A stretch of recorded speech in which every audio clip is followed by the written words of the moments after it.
26th June, partiality.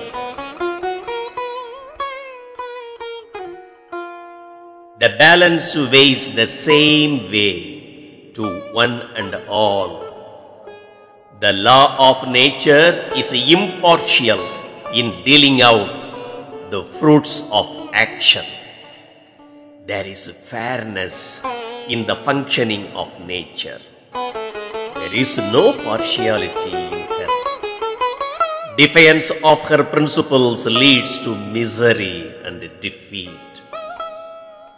Conforming to them brings in happiness.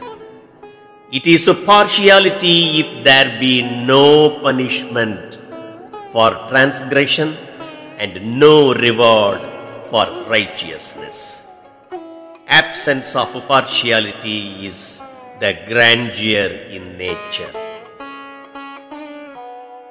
Partiality is the way of the biased. Impartiality is the way of the virtuous. Thiruvalluvar. தராசு முள்ளுக்கு பட்சபாதம் இல்லை. எடையை துல்லியமாக காட்டுகிறது. அதுபோல இயற்கையின் நடைமுறை வினைக்கேற்ற வினைப்பயனை நல்குகிறது.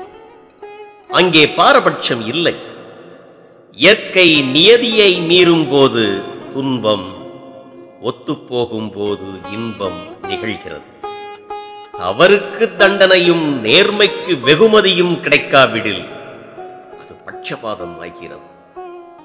தீயவன் உள்ளத்தில் பட்சபாதம் நிறைந்திருக்கிறது, நல்லவன் உள்ளத்தில் நியாயம் நிலைத்திருக்கிறது எனும் திருவள்ளுவரின் வாக்கினை கூறி நம் உள்ளத்தில் பட்சபாதத்தை நீக்குகிறார் ஸ்ரீமத் சுவாமி சித் பவானந்தர். जय श्री गुरु महाराज की जय.